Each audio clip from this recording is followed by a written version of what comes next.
Hello, আসসালামু আলাইকুম everyone. Welcome to my channel. আজকে আমি শিখাবো কিভাবে এরকম মজাদার কাঠি রোল বানাতে হয়।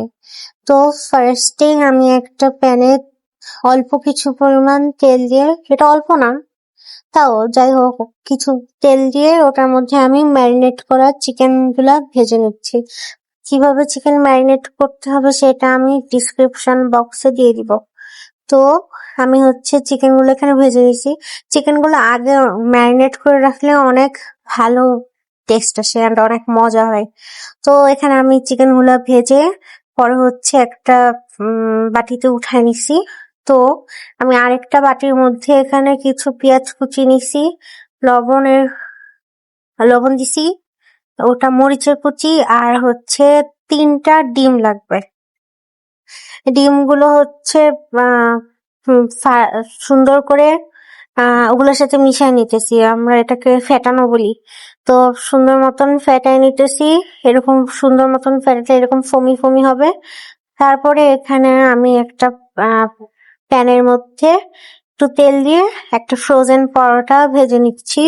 একটা সাইড হালকা করে ভাজা হয়ে গেলে আরেকটা সাইডে কোনো রকম করে ভেজে নিলাম। পরে ওইটাকে জাস্ট একটু সাইডে রেখে দেন এখানে ডিমের একটু ডিম দিলাম, দেন পরোটাটা দিয়ে দিলাম ডিমের উপরে। দেন এখানে আরেকটু তেল দিয়ে সুন্দর করে এপিট ওপিট করে এই পরোটা সহ ডিমটাকে আমরা ভেজে নিব। তা আমি এখানে সুন্দর মতন করে ভেজে নিতেছিলাম। এটা আমার ভাজা হয়ে গেছে।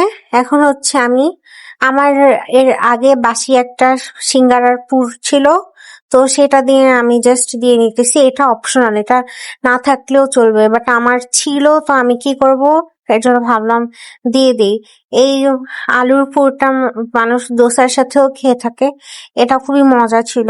তো আমার কাছে মজা লাগছে দেখে আমি এই ডিমের উপরে এটা সুন্দর করে স্প্রেড করে দিলাম, কাঁটা চামচ দিয়ে একটু ভেঙে দিলাম। তো তারপরে আমি এখানে চিকেন দিয়ে দিতেছি, ছোট ছোট পিস করে যে ভাজা ছিল। তারপরে আমি এখানে সুন্দর সুন্দর লম্বা করে কাটা শসা দিয়ে দিচ্ছি, আর লম্বা লম্বা করে কাটা টমেটো দিয়ে দিলাম, আর কিছুটা পেঁয়াজ কুচি দিয়ে দিলাম।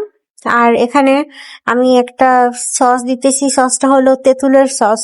এইটা না থাকলে আপনার যে কোনো টমেটো সস বা বারবিকিউ সস ইউজ করতে পারেন। তো আমি একটু সস নিয়ে নিচ্ছি। তো এরপরে আমার ভিতরের যে জিনিসগুলো আছে ওগুলো একটা সাইড করে নিয়ে দেন এটাকে সুন্দর মতন রোল করে নিতেছি। একটু সাইডে নিয়ে গেলে রোল করতে সুবিধা হয়। তো আমি এইভাবে করে রোল করে নিছি এন্ড তো এটা আমার হয়ে গেল রোল। আর এখানে আমি একটা টুথপিক দিয়ে এটাকে আমি আটকাই দিলাম। তো আমি ফার্স্ট ট্রাইতে পারছি দেখে নিজেকে হাততালি দিচ্ছিলাম, তারপরে খুশিতে রোলটাকে নাচায় দেখাইতেছি। তারপরে এতো আমার রোল হয়ে গেছে। আপনারা অবশ্যই ট্রাই করে জানাবেন। Good bye.